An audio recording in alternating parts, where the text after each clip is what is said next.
Why did they laugh? That question lingered in the chill of that Colorado morning. 20 men, hardened by wars fought in deserts and frozen hills, stood at the firing line with the weight of their reputations on their shoulders. And yet, all it took was one woman carrying something red to break their composure into mocking grins. It was October 12, 1978. Dawn bled slow and cold across the mountains above Fort Carson, painting the sky with a pale light that revealed every breath in the air. The special sniper training center smelled of gun oil, frost, and the unspoken tension of men about to prove themselves. Their rifles lay ready, black metal gleaming dully in the new sun. Every bolt, every scope, every stock, tools polished by decades of muscle memory. At the edge of the line, Major James Cooper checked his clipboard. 63 years old, stiff in posture and mind, he was the architect of this program, the man who believed America needed to know, beyond any shadow of doubt, who could fire a bullet farther, truer and colder than anyone else alive. His voice cut the morning like gravel dragged across stone. Today you will fire at distances that separate marksmen from dreamers, 1,000 meters to start. We'll walk the line all the way to impossible ranges. They nodded. Some smirked. For men who had fought in Korea, who had pulled triggers in Beirut alleyways and Middle Eastern sands, this was just another morning. The air around them carried that dangerous ease, the confidence of survivors. And then the car door slammed. Every head turned. She stepped out. Average height, boots already with use.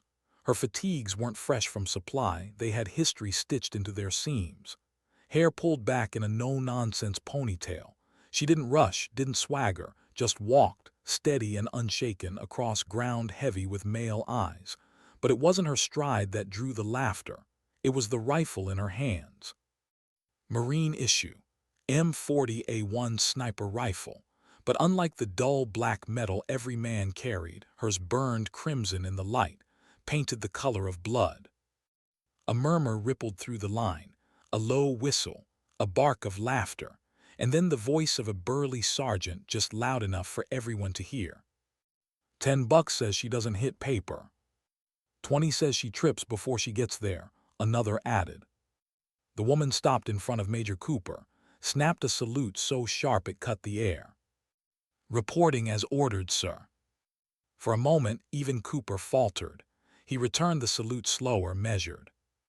Welcome, miss. You'll be first on every station today. His voice stumbled on her rank, deliberately stripped from the briefing sheet. Major, not here, not for them.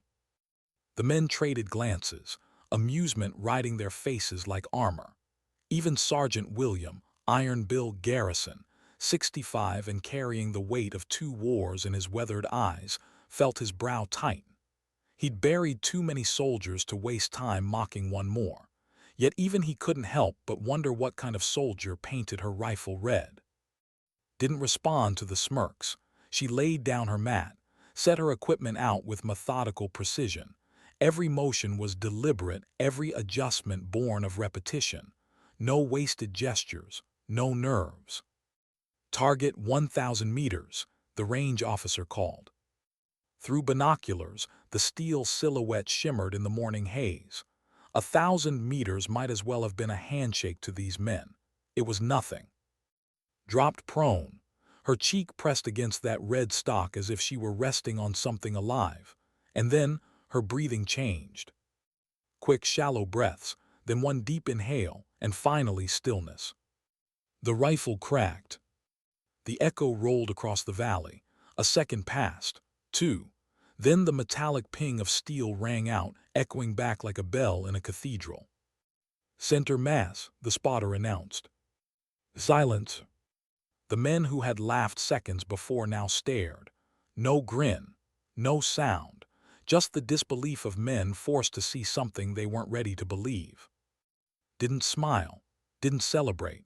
She ejected the casing with a flick, stood, and walked off the line without a word. That's luck, the burly sergeant muttered, but his voice lacked conviction. Garrison stepped forward, shouldering his own rifle with the grace of an old wolf. His shot struck true, but when the spotter called it out, even he had to hear the truth, not as centered as hers. As the men cycled through, the truth settled heavy in the frostbitten air. None of them had matched her first shot. And yet that was only the beginning. When the call came for 1,800 meters, the wind had begun to cut sideways across the range. Flags twisted in conflicting patterns. Shots at this distance weren't just skill, they were equations written on the air itself. Opened a small waterproof notebook, scribbling faster than any of the men could follow. Not simple range charts, not wind tables, equations that looked like something out of a physicist's chalkboard. Garrison leaned closer, trying to catch even a fragment. These weren't calculations he'd ever seen. She dropped prone again, found her rhythm, fired. Ping, center mass. The range went silent again. But this silence wasn't disbelief anymore, it was recognition.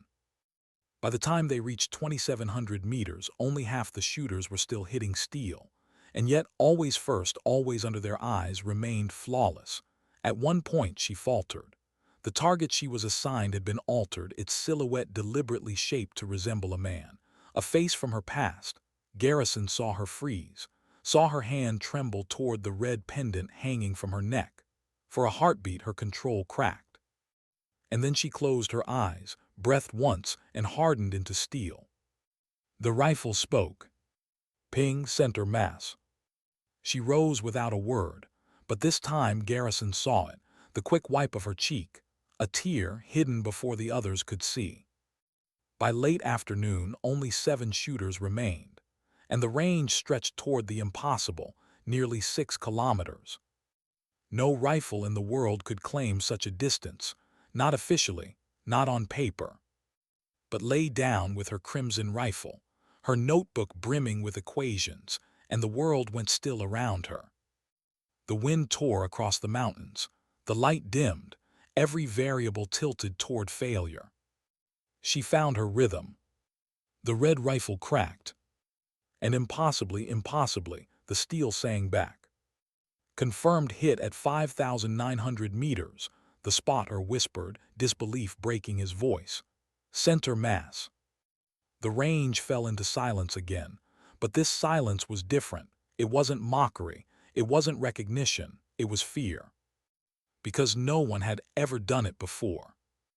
And no one could deny she had. As thunder rolled in from the mountains, Garrison studied her. The woman with the red rifle, her equations, her impossible breathing, the pendant at her neck. And the truth whispered through him like a chill he couldn't shake. This wasn't just another soldier. She was something else, something the army had kept hidden. And there was something she hadn't told them. Not yet. Why did he recognize that word?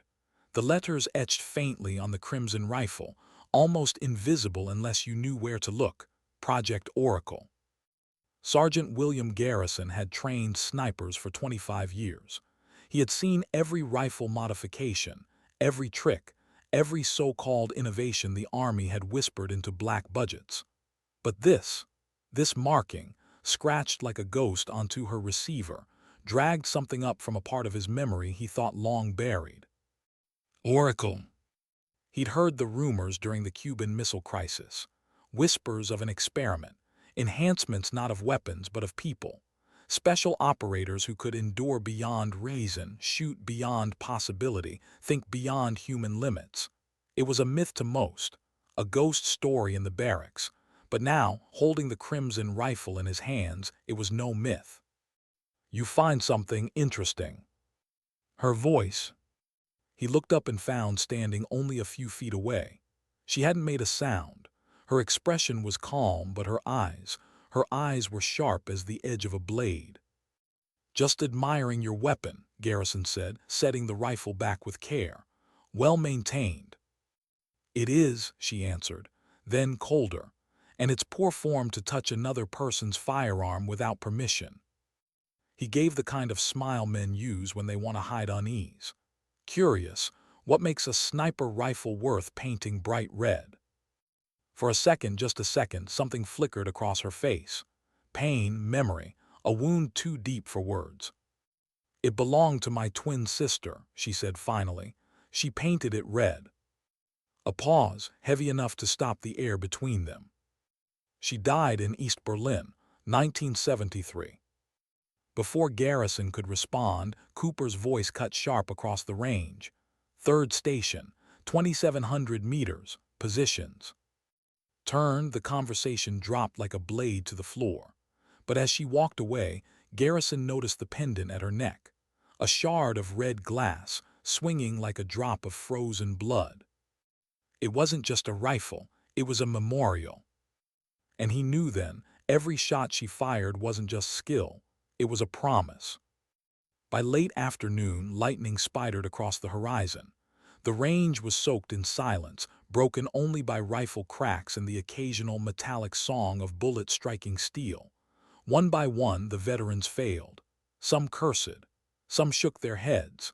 A few just packed their rifles away, their pride too heavy to carry against what they'd seen. Didn't miss. She touched her pendant once before her 6-kilometer shot. Garrison saw it, a motion like prayer. And when the impossible hit rang out across the range, he saw something else too. The single tear wiped away fast enough that the others wouldn't notice. But he did. As the storm gathered, Major Cooper made a quiet mistake. He approached with a bottle of water, the casual courtesy of a man trying to disguise his awe. "Impressive work today, Lieutenant," he said. "Lieutenant." Garrison caught it instantly. Not evaluator, Lieutenant. His eyes narrowed, the briefest flare of warning. Cooper corrected himself quickly. "I mean, miss, excellent shooting." But the damage was done. Garrison stored it away, another piece of the puzzle. That night the storm broke. Rain hammered Fort Carson, lightning flashing across the mountains like artillery. Garrison sat in the officers' club, bourbon untouched in front of him, mind circling the day's events. Oracle, the red rifle, the tear on her cheek. Nothing made sense except for the one truth he couldn't shake. She was no ordinary soldier. A chair slid across from him. Colonel Maxwell Roberts, retired supposedly. 70 years old, his mind sharper than the Bourbon's bite. "You have questions," Roberts said, signaling for a drink. "About 100, Garrison replied, "starting with who she really is." Roberts didn't answer right away. He took his time with the scotch, eyes thoughtful. Then finally, "Major, former Army intelligence. Current status, classified. She's one of the finest snipers this country has ever produced, and she's operating under my watch." "Oracle," Garrison said quietly. Roberts' grip on the glass tightened, almost imperceptibly. "You recognize the name," he said. "Rumors, black programs, breathing techniques, enhanced capabilities." Garrison leaned forward. "What is she, Colonel, and why is she really here?" Roberts exhaled, slow and heavy. His voice dropped. "That breathing pattern you saw, it's Oracle breathing, designed to keep control even under wounds, under chaos, under death itself. She's the best they ever produced, and we need to know if she still has what it takes." Garrison frowned. After what happened to her sister. Roberts didn't answer, which was an answer. The next morning dawned gray and wet. Rain clung to everything like sorrow that refused to lift. The shooters gathered at a different range, one designed to simulate combat, moving positions, multiple targets, timed shots. The air was heavy with fatigue. Half the men from yesterday hadn't even been invited back. Moved through mud and rain like it wasn't there. Her crimson rifle barked at each station, each shot precise and merciless. When one target glitched, showing itself for only a fraction of a second, she still struck it dead center. 5 shots, 5 perfect hits. When it was over, her time was half the benchmark. The other shooters, skilled men, veterans, looked at her now not with laughter, but something closer to fear. As she packed up, Garrison approached. He kept his voice low. "Roberts briefed me, enough to understand." She didn't look up. "Understand what?" "That last target yesterday," he said. It was shaped, deliberately, like a KGB agent to see how you'd react. Her hand stilled. A flash of anger broke across her eyes. "And," he asked. "I hit the target, did I?" she said flatly. But her voice carried the weight of memory. That night the rain thickened again. At the 2,000-meter line, the range was lit only by the brief glow of flares. Ghostly silhouettes danced in the darkness, targets revealed for 2 seconds at most.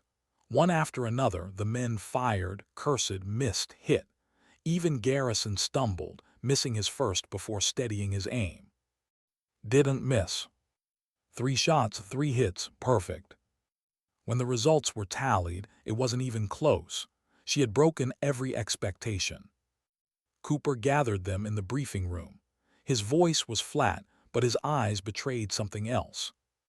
Phase 1 evaluation complete. Garrison, report to Building 7, 0600, mission briefing. Mission, not evaluation. The word hung like thunder. Later alone sat on her bunk. The crimson rifle case lay open before her, its paint catching the lamplight like liquid fire. Beside it, photographs, her sisters smiling, rifle red across her shoulder. Their brother in uniform, younger and unscarred. Family, frozen in time before Berlin. Touched the red glass pendant, whispering into the storm. "I won't miss, not once, I promise." Outside, the rain hammered harder. Tomorrow, promises would be tested. And some would break. Why was the target holding a briefcase? That was Garrison's first thought as he peered through his scope that afternoon. It wasn't like the others. Not a simple silhouette of a man with a rifle. This one had a car positioned beside it. The figure's stance was off, its posture different, almost too familiar. Noticed it too. Her jaw tightened as if she'd been struck.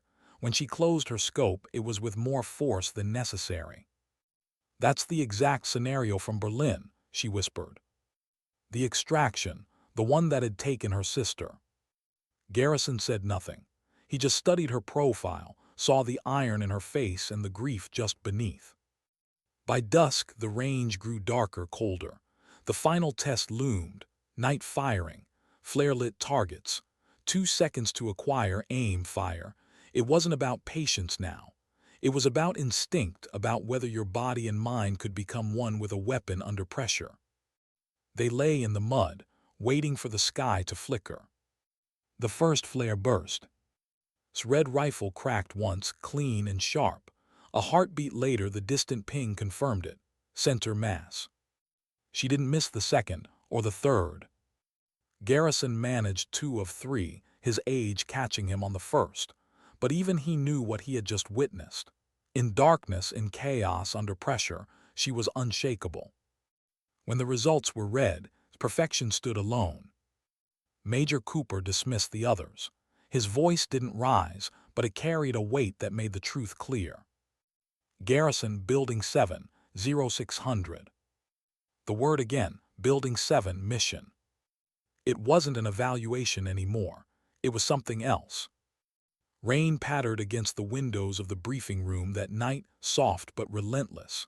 Sat alone, her crimson rifle case at her side, her eyes fixed on nothing. Garrison entered quietly, setting his gear down with a grunt. "They were testing you," he said. She didn't look up. The targets, the shapes, all of it was designed to break you. Finally turned, her face unreadable. "And did I break?" "Not once." She touched the red glass pendant at her throat. Her voice dropped to a whisper. "For a moment I wanted to.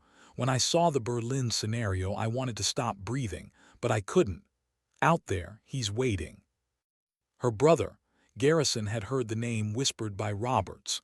A young officer trapped in Afghanistan with his team, cornered, hunted. "They'll send you," Garrison said quietly. "They'll send us," she corrected, eyes locking with his.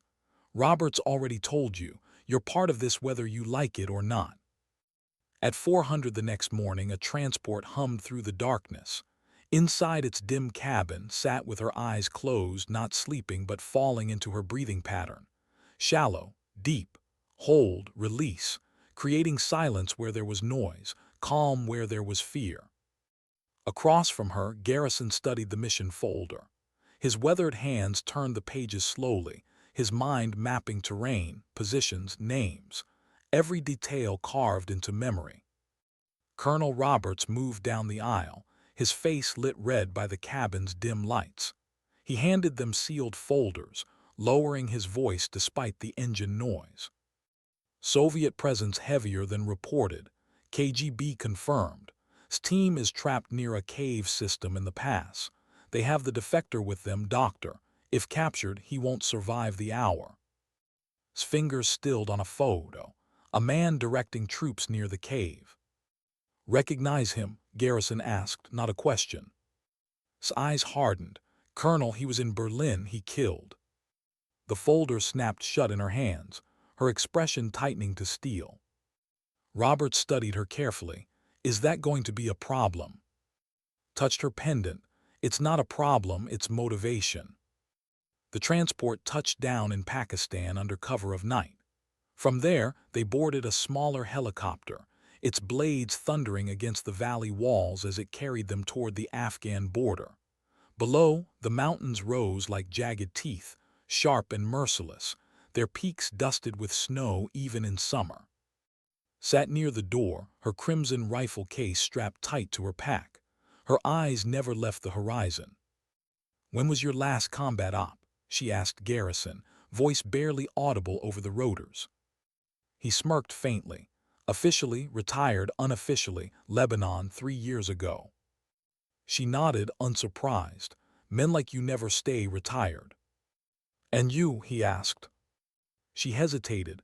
2 missions since Berlin, both classified, both successful, but after I walked away, I thought I was finished.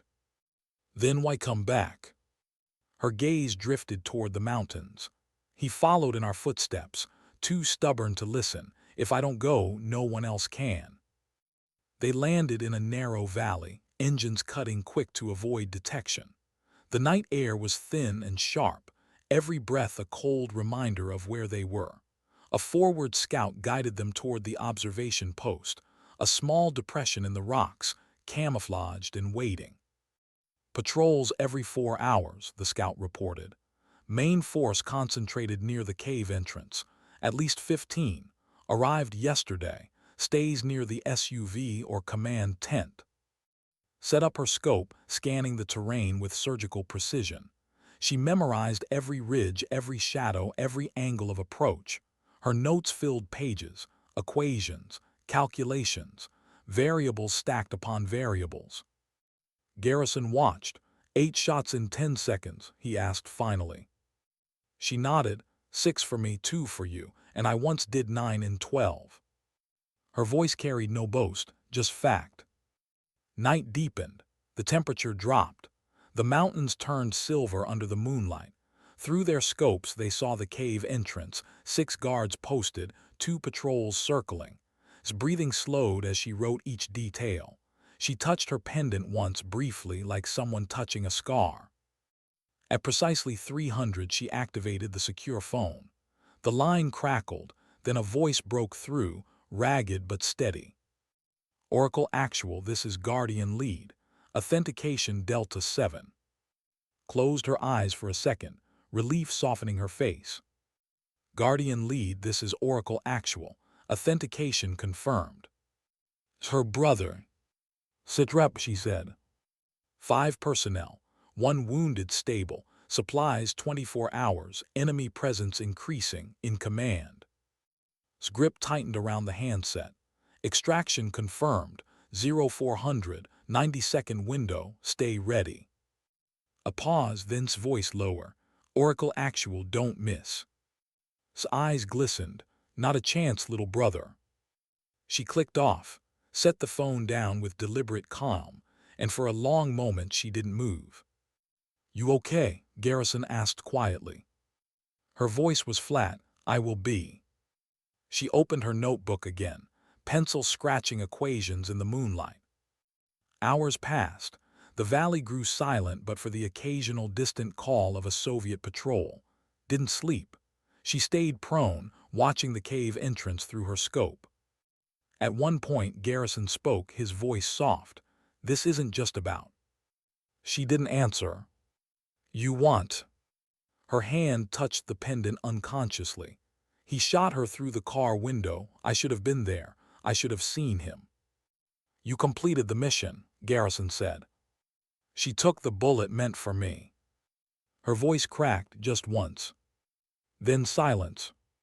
Near dawn, the scout returned with grim news. "They're consolidating, 10 more men, RPGs, heavy weapons. Looks like they plan to move at sunrise." His eyes hardened. "We move up the timeline. Extraction at 300 instead of 400. The message was sent. She reached into her pack, pulled out a small metal case. Inside, a vial and syringe. "Oracle supplement," she explained at Garrison's look. "Enhances focus, slows the heart, extends precision.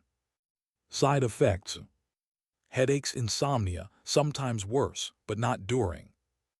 Without hesitation, she injected her arm, then set the case aside. They moved forward to their final firing position. Closer, clearer, more exposed. The cave entrance loomed through their scopes. 8 guards now, 2 patrol leaders moving. Garrison exhaled. 8 shots, that's not possible. His voice was calm. "It's necessary." She settled behind her crimson rifle. 1 hour to extraction. The valley held its breath. Why did the valley feel so still? Even the wind seemed to pause, as if the mountains themselves knew what was about to unfold. Darkness pressed heavy, broken only by the faint glow of stars. In that silence, lay prone, her crimson rifle cradled like a heartbeat she could command. Through her scope, she studied the cave entrance. 8 men stood guard now, their rifles loose in their hands but their posture sharp. They were soldiers used to waiting, and they would not be caught asleep. Beyond them, the faint shadows of patrols moved along, their rhythm steady, methodical, Soviet precision. Beside her, Garrison checked his scope again, his jaw tight. He'd seen war in too many forms, but this was something different. It wasn't just about shooting. It wasn't just about survival. It was about whether human will could stretch beyond human limits. "You've run these calculations 100 times," he muttered. "But 8 shots at 6 kilometers in sequence, that's not skill, that's something else." His breathing didn't change. "It's not about 8 shots," she whispered. "It's about 1, then another and another, until there are none left to fire." Her voice was calm, almost too calm. She touched the red glass pendant at her neck, holding it between finger and thumb as though grounding herself. Then she lowered her cheek back to the rifle, the world narrowing to crosshairs and breath. At 2:55 hours, his voice crackled in their earpieces. "Helicopter 5 minutes out. Soviet patrols converging as expected. They're tightening the noose." Clicked once on her radio to acknowledge. She didn't speak. Through her scope, she watched camp. A black SUV still crouched near the command tent, shadowed in the dark. A shape moved inside it. Even at this distance, felt the weight of that presence. She knew who it was.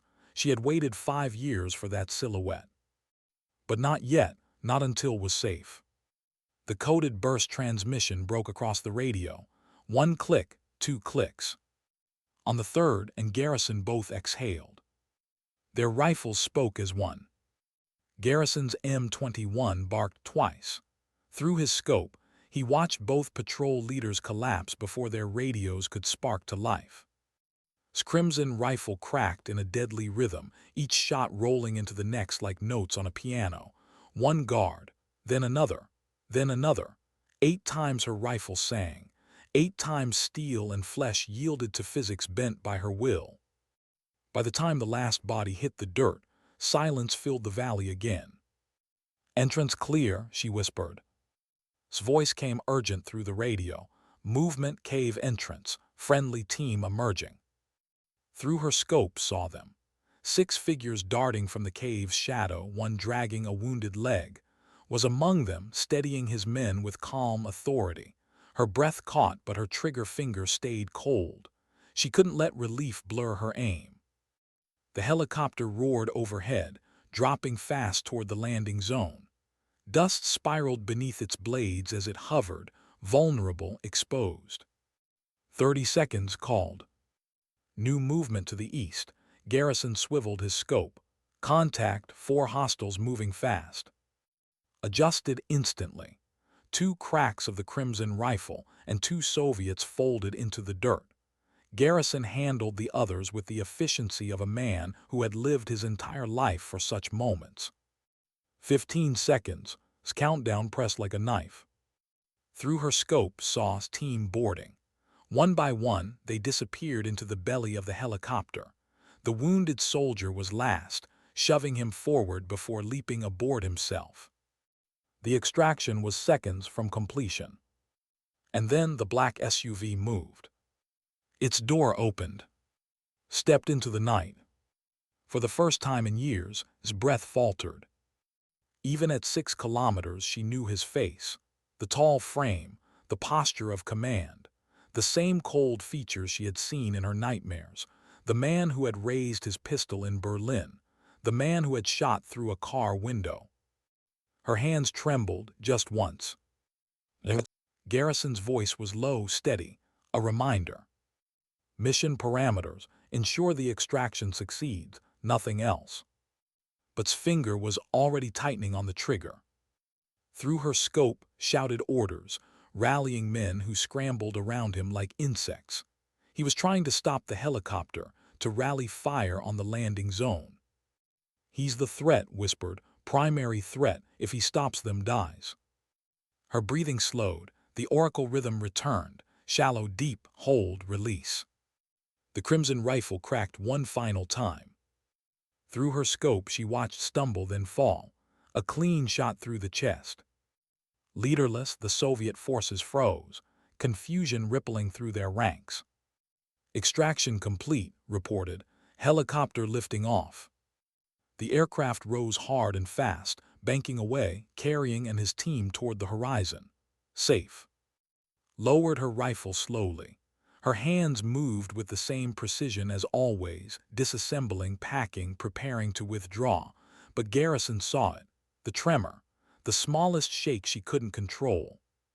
"You okay?" he asked.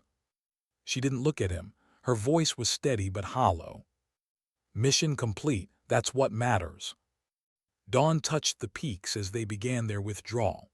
Light bled across the mountains, cold and merciless. Paused once on a ridge, looking back toward the valley where had fallen.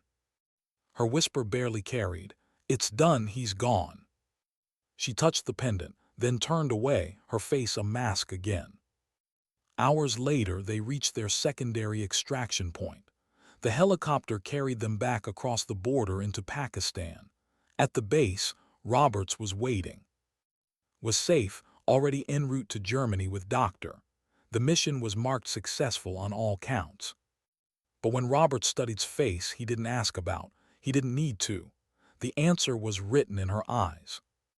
"You eliminated him," he said quietly. Nodded once. Roberts didn't praise her, didn't scold her. He just placed a hand on her shoulder. Would be proud.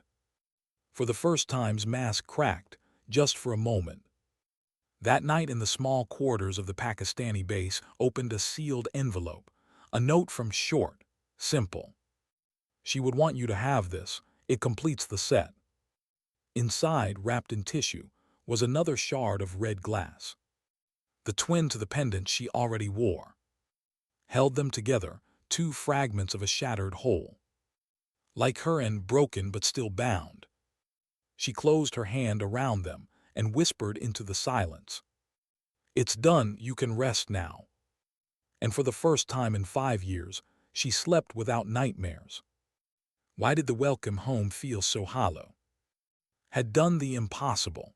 She had neutralized a Soviet colonel, saved her brother's team, and pulled a defector from the edge of death. On paper, it was a perfect mission. The kind of operation that would never see daylight, but one that quietly bent the course of the Cold War.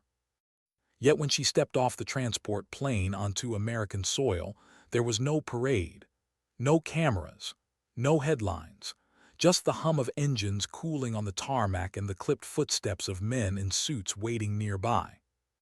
They didn't shake her hand. They didn't look her in the eye. They simply gestured her toward a dark sedan and said the words that always meant trouble. "Washington wants to debrief you." The room they placed her in was not a room at all, but a box, 4 white walls, no windows, 1 table, 2 chairs, a single bulb above her head that hummed like it knew secrets. Sat with her crimson rifle case at her feet. No one had told her to leave it behind, so she hadn't. 2 men entered, CIA though they wore no insignia. One was young, slick, eager to prove himself. The other older, with the stillness of someone who had seen too much. They didn't sit right away. They just circled her like she was the specimen and they were the scientists. "Major," the older one said. His voice was too casual. "Miss," she corrected softly. A flicker of annoyance crossed his face. "Your mission in Afghanistan was effective, but your decision to engage Colonel was not part of the parameters." Her eyes didn't waver. He was the threat. He would have stopped the extraction. The younger man smirked, or maybe it was personal. His hand twitched toward the red pendant at her neck, but her face stayed calm. "Sometimes personal is what gets the job done," she said. The room grew colder. 2 hours later, she walked out without a word from either of them. They hadn't congratulated her. They hadn't condemned her. They had simply taken notes, whispered to each other, and let her go. In the hallway, Colonel Roberts was waiting. His face was unreadable, but his eyes carried something almost like guilt. "They don't trust you," said. Roberts exhaled slowly. "They don't trust anyone they can't control." "And me?" He hesitated. "I trust results, and you deliver them." She didn't smile, didn't nod. She just walked past him, the crimson rifle case in her hand. Weeks passed. Recovered in Germany. Doctor disappeared into a never to be heard from again.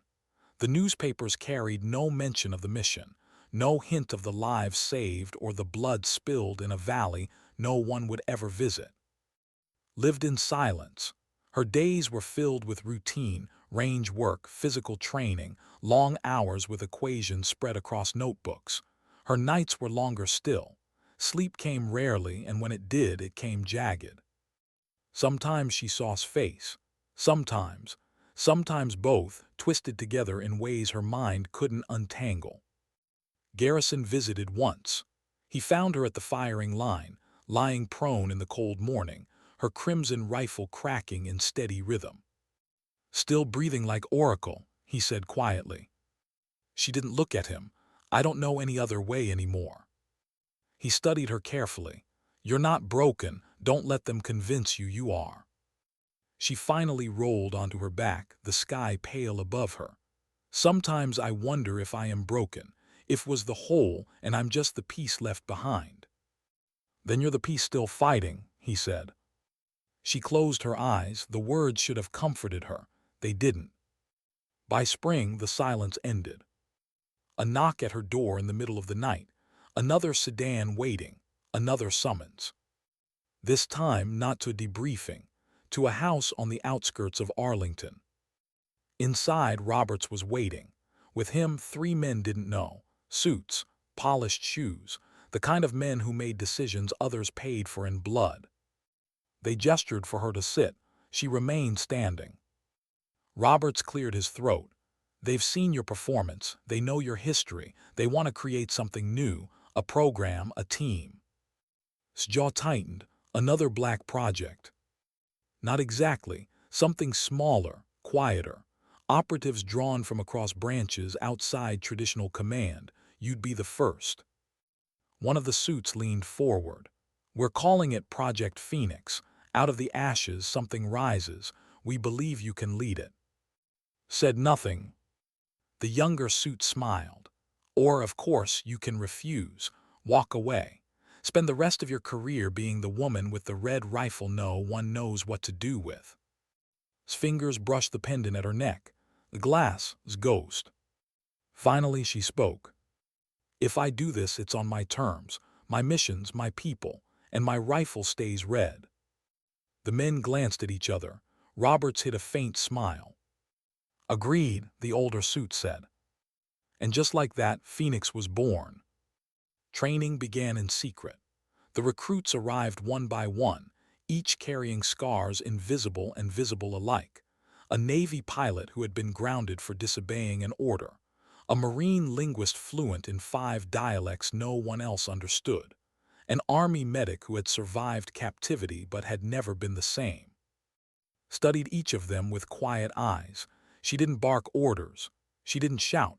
She just showed them what discipline looked like in silence, what resilience meant when no one was watching. They learned her breathing, her calculations, her rhythm. Most couldn't match it, but some came close.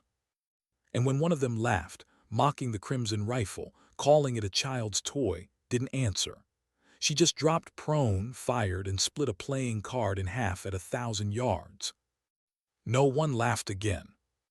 Months blurred. Phoenix grew sharper, quieter, invisible. But remained restless. Nights still broke her. His voice still lingered in her dreams. And sometimes when she looked at her recruits, she saw faces she couldn't bear to lose again. One evening, as the sun bled red across the horizon, Garrison found her sitting alone by the range. "You don't trust yourself," he said softly. She didn't deny it. "You lead them," he continued, "but you keep them at arm's length because you're afraid of losing another." His voice cracked. "What if I can't protect them?"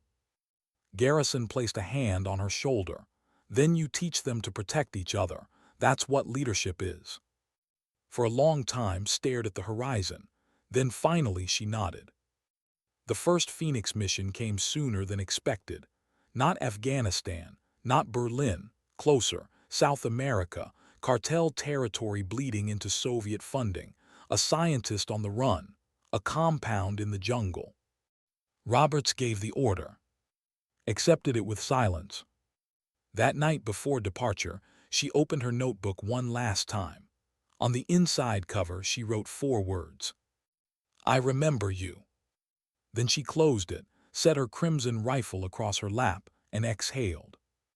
She was ready. And yet, as the transport engines roared again, carrying her team into the dark, one thought clung to her like a shadow. Was she leading Phoenix into life? Or into the fire? Why was the jungle so loud? It wasn't just insects or birds. It was the way sound carried, snapping branches, shifting leaves, every rustle exaggerated by the weight of silence in between. For soldiers trained in deserts and cities, the jungle was a living thing that hated them, that betrayed them with every step. And yet moved through it like she belonged there. Her Crimson Rifle was wrapped in burlap, muted against the green but still distinct in her hands. The recruits of Phoenix followed in a staggered line, each one struggling in their own way. Didn't correct them with words. She corrected them with pauses, with glances, with the rhythm of her own steps. Because leadership, she knew, wasn't about shouting. It was about showing. The mission was simple on paper. A cartel compound, 20 miles beyond the river. Inside, Doctor, a nuclear physicist who had vanished from Madrid 2 months earlier. Intelligence traced him here, guarded by cartel with Soviet advisors whispering in their ears. Phoenix was tasked with extraction, quiet, precise, no survivors outside the team. But paper missions never matched reality. They reached the overlook just before dawn. The compound sprawled below, tin roofs, guard towers, trucks parked haphazardly in mud that never dried. Smoke curled from a cooking fire, rising lazy into the humid air. Unfolded her scope, glassing the compound with calm precision. Guards, patrol routes, flares strung across the perimeter, dogs chained near the main building. Her pencil moved across the notebook, equations forming in neat rows. "How many?" whispered the Marine linguist. Didn't look up. "Too many for a frontal, not enough to stop us if we move right." She handed the notebook to Garrison, who had joined her as overwatch for this first mission. His weathered eyes scanned her notes. He gave the faintest nod. "It'll work." Exhaled, "Then we move at night." That night the jungle pressed heavier. Mosquitoes whined. The smell of damp earth clung to everything. Phoenix crept closer, their faces striped with mud, their eyes sharp in the dark. Touched her pendant once before slipping her mask on. At 200, they breached the perimeter. The first guard dropped without sound, knife precise. The second never saw a suppressed pistol. The dogs growled once before, the medic slipped tranquilizers into their necks. They moved like shadows, until shadows weren't enough. The alarm came too soon. A door swung open, a guard shouted, a light snapped on. Suddenly the compound was alive with chaos. Shouts, gunfire, the staccato rhythm of AK-47 slicing the night. Phoenix scattered to cover.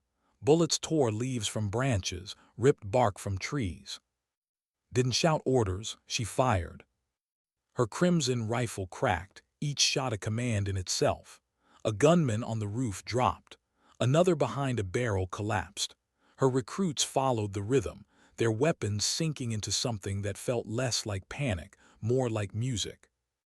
"Left flank move," called, his Spanish carrying authority the others trusted. Dragged one recruit back from the open, patching a graze before it bled too much. For a moment the firefight balanced, and then silence. His rifle smoked, the compound stilled. She gestured them forward. Inside the main building they found, thin, hollow-eyed, shackled to a chair. When cut the restraints, the scientist whispered in broken English, They said I belong to them now. That Moscow." "Not anymore," interrupted. Her voice was calm, absolute. She pulled him to his feet. "Stay behind me, don't stop moving." The team began there, but the jungle was awake now. Lights blazed in the compound. Engines roared as trucks spilled onto the muddy road. Cartel reinforcements, too many. They were boxed in. At the ridge, dropped prone, crimson rifle braced against rock. "Go," she ordered Phoenix. "Get him to the extraction point, 2 clicks north." Shook his head. "Not leaving you." "You don't have a choice." Her eyes hardened. "I'll buy the window, you keep him alive." Garrison's voice crackled in her earpiece. "You can't hold them all." "I don't have to," she replied, "just long enough." And then her rifle cracked. The jungle lit with muzzle flashes as cartel trucks tore through the mud. Shots were calm, deliberate. Tires burst. Engines died. Men fell from beds of pickups before they could even raise rifles. Phoenix vanished into the trees with. Stayed alone. Her breathing fell into the oracle rhythm. Shallow, deep, hold, release. Each trigger squeeze was a lifetime. Each impact a second stolen from the enemy. But there were too many, always too many. At last Garrison's voice again, urgent. "Window secured. They're across the river. Pull back now." She fired once more, the shot splitting a spotlight into sparks. Then she rolled from her position, vanishing into the underbrush. Bullets ripped the earth where she had lain, but she was gone. At the extraction point, Phoenix waited. Muddy, exhausted but alive, clung to them like a man reborn. When emerged from the tree line, crimson rifle across her chest, no one spoke at first. They just stared.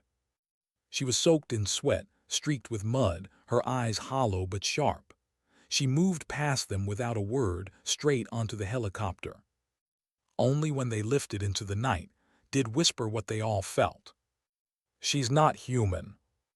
Garrison shook his head. "No, she's exactly human. That's why she terrifies them."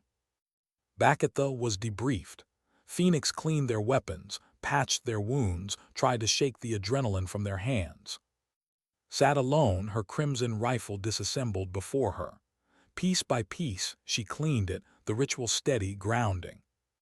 Approached quietly. "You saved us." Didn't look up. "You saved each other, that's what matters." He hesitated. "Still, if you weren't there." She finally raised her eyes.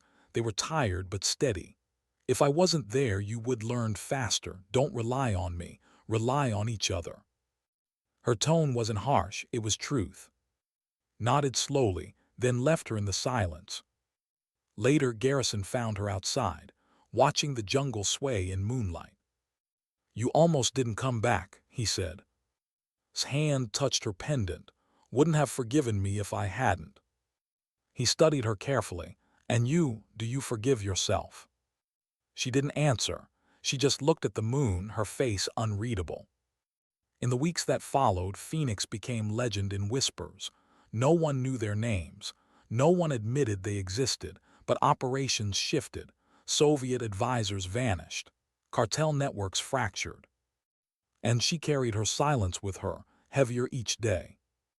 At night when the team slept, she stayed awake, writing equations, polishing her rifle, touching the pendant and whispering's name. Because no matter how many lives she saved, one truth haunted her still. She could never save the one that mattered most. Why did the order feel like a setup? Sat in the briefing room, the crimson rifle case resting against her chair, her notebook open but untouched. Around her, the members of Phoenix shifted uneasily, eyes scanning the projection on the wall. Eastern Europe, a Soviet munitions depot hidden beneath the shell of a civilian factory in Poland. The mission: infiltrate, sabotage, exfiltrate. No American presence acknowledged, no backup, no rescue. Colonel Roberts' voice carried weight, but there was something underneath it, something even couldn't ignore. "This one will test you," he said. "If Phoenix can pull this off, Washington will open every door you need. If you fail, there will be no second chance." His eyes flicked toward her, just for a heartbeat. And knew. This wasn't just a mission, it was judgment. The insertion was quiet, too quiet. A fishing boat across the Baltic, a covert trek through frost-hardened forests, every step crunching like bones beneath their boots. The air was sharp, the kind of cold that got into your lungs and made every breath a fight. Led without words, she read the terrain, marked the routes, signaled with a hand instead of a voice. Phoenix followed, trusting her silence more than they would have trusted another man's orders. By midnight they reached the outskirts of the factory. Rusted walls, broken windows, but through their scopes they saw what mattered. Guards with Soviet rifles, dogs packing the yard, trucks parked too neatly for an abandoned site. And the underground access hatch, half hidden but guarded. Traced equations in her notebook, calculations for timing, distance, and rhythm. She handed the page to. He scanned it, nodded. "It'll work." But frowned. "What if we're wrong? What if they're waiting for us?" His eyes flicked toward the crimson pendant at her neck. Her voice was calm. "Then we adapt." At 200, Phoenix moved. The first guard slumped silently into the snow, his knife swift and merciless.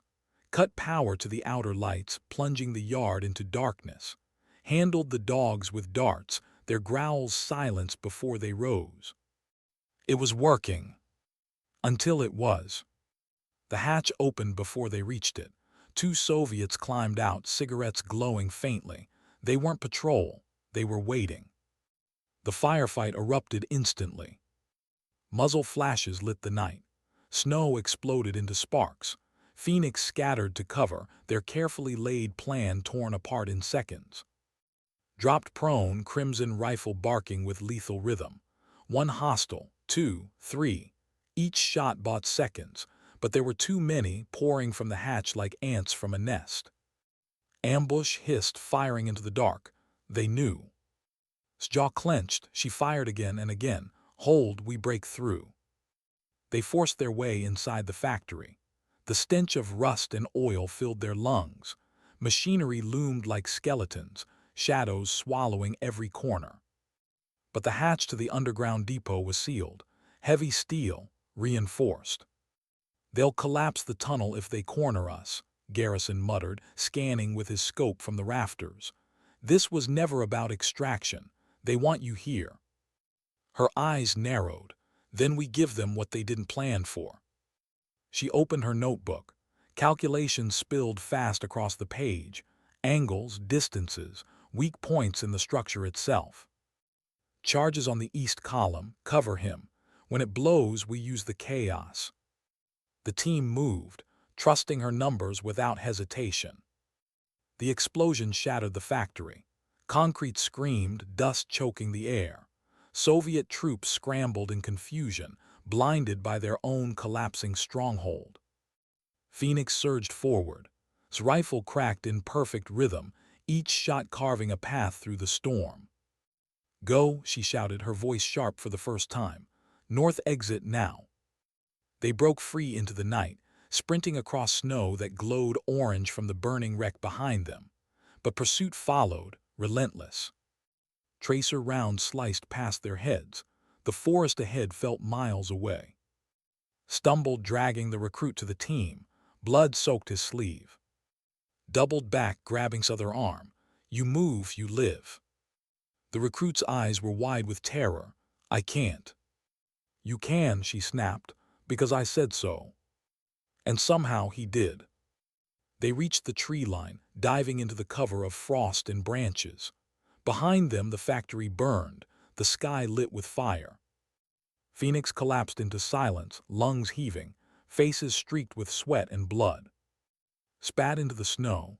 "They set us up, someone gave us away." Garrison's face was grim. It wasn't just an ambush.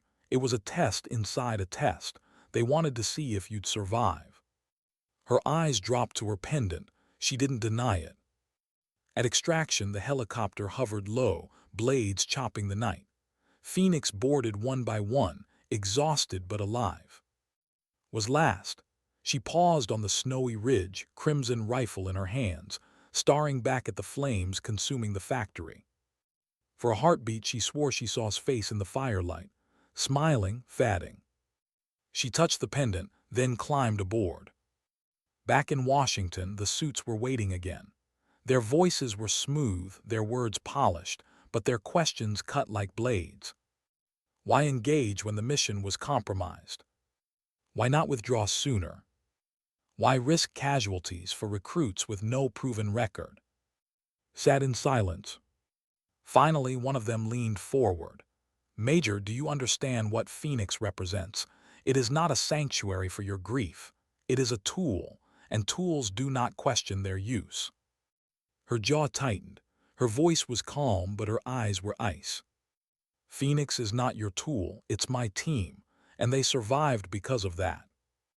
The man's smirk faded, but Roberts, standing in the corner, allowed the faintest flicker of pride to cross his face.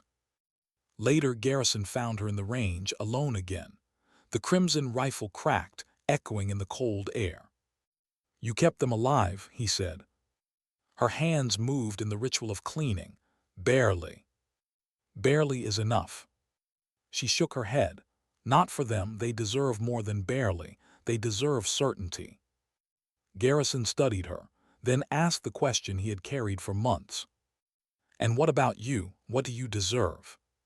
For once she didn't answer. She just touched the pendant, her silence heavier than any words. That night she dreamed of again. Not of Berlin, not of the gunshot, but of the red rifle, freshly painted, sunlight catching it like fire. "Make them see you," had said, smiling. Woke with tears on her cheeks. And for the first time, she wondered if she had. Why did this mission feel like the end? Couldn't shake the weight as she sat in the humming belly of the transport plane. Phoenix around her checked weapons, adjusted gear, whispered last words that might have to last a lifetime. She said nothing, just laid her crimson rifle across her lap and ran her hand once along its length, as though reminding herself it was real. The briefing had been short, too short. Eastern border, Soviet convoy transporting nuclear components. Stop it, destroy it, no evidence left behind. But the silence in Roberts' eyes when he gave the order told what no paper would. This wasn't just another mission. This was the one. Success or failure, Phoenix's story ended tonight. The drop was rough. Parachutes cutting through freezing air, bodies slamming into snow like stones. The forest swallowed them whole, silent except for the crunch of boots and the whisper of wind. Regroup them quickly, her gestures sharp, her presence steady. On point, with the medic's pack, clutching his rifle like a lifeline. They moved through the dark, and every step felt like history pressing down. At 200, they reached the ridge. Below, the convoy crawled across the frozen road. Trucks, armored escorts, floodlights cutting jagged paths through snow. And in the center, an unmarked container chained to a flatbed, guarded by more men than the rest combined. Lowered her scope, her breath misted into the night. This is it. The plan was brutal in its simplicity, and Plant charges on the road ahead, covers the rear, and Garrison handle Overwatch, picking targets, breaking the convoy before it can regroup. But plans are only bones, and bones break. The first charge lit the sky with fire. Trucks buckled, steel shrieking as wheels left the road. Gunfire erupted instantly, red tracers cutting across the white. Rifles sang, one guard, two, three. Her breathing locked her into a rhythm, her body one with the weapon. Phoenix moved like ghosts among the trees, but the Soviets didn't break. They surged forward, disciplined, relentless. Shouted into his comms, more reinforcements, East Ridge. Garrison swore, they knew we'd be here. An ambush again. For a moment, chaos threatened to swallow them. Froze, bullets tearing bark around him. Dragged him back, shouting through the noise. Went silent in the comms, his channel dead. His eyes narrowed. She forced herself to breathe, to listen, to find the silence in the storm. Through her scope, she spotted the commander, a tall man with a radio at his belt, barking orders into the wind. She adjusted, exhaled, fired. The man fell. The enemy's rhythm faltered. Phoenix surged forward. They reached the container, heavy chains, locks reinforced, too thick to cut in seconds. Planted explosives, his hands trembling but steady enough. 30 seconds. But 30 seconds was a lifetime under fire. Bullets tore the snow around them. Screamed, clutching his arm as blood soaked through. Cursed, pressing a bandage down while still holding the detonator. Dropped prone, her crimson rifle barking in deadly rhythm. Each shot bought a heartbeat. Each heartbeat bought survival. 10 seconds, shouted. Scope found a face in the chaos. A Soviet sniper on the far ridge, scope glinting in the moonlight. His barrel aimed straight at. His finger tightened. Crack. The sniper dropped. Fire in 3, 2, 1. The explosion swallowed the night. The container ripped apart, flames consuming whatever it carried. The convoy buckled under the shockwave. Men scattered, blind in fire and snow. Phoenix dove for cover as the world turned to thunder. When the smoke cleared, the road was gone. The convoy was gone. The mission was complete. But didn't answer roll call. Found him minutes later, half buried in snow, blood pooling beneath him. His eyes flicked open at her touch. "Did we stop it?" he whispered. Her voice was steady. "We stopped it." A faint smile touched his lips, then he was gone. Closed his eyes with trembling fingers. She touched her pendant once, her whisper barely carrying. "I'll remember you." Extraction was chaos. Helicopters over the ridge, Soviets firing wildly into the night. Phoenix scrambled aboard, pale, bloodied, Garrison grim. Was last again. She fired until the final second, her crimson rifle spitting defiance at the dark. Only when the helicopter lifted did she lower it, staring down at the burning wreckage below. Snow, fire, blood, and silence. Always silence. Back in Washington, the debrief was colder than the snow. The suits didn't mention the blood. They only asked about the container, about what evidence was destroyed. Answered with silence. Finally, one of them said the words she had expected. "Phoenix has proven its worth. The program will continue." His jaw tightened, then remember the cost. They didn't answer, they never did. Weeks later stood alone at Arlington. The grass was brittle with frost. The headstone was new, too clean. Daniel Marine, soldier, brother. She set her notebook down against the stone. The pages were filled with equations, calculations, her handwriting sharp and steady. On the inside cover, she had written another name. I remember you. She touched her pendant. The red glass caught the winter light, two shards now bound together in both. Her voice was soft. I'll carry it for you, all of it. That night she sat at the range, crimson rifle across her lap. The air was cold, her breath slow. Garrison approached quietly. He didn't speak at first. He just sat beside her, both of them watching the stars. Finally he asked, "Do you ever think it ends?" His eyes stayed on the sky. No, it doesn't end, it just changes shape.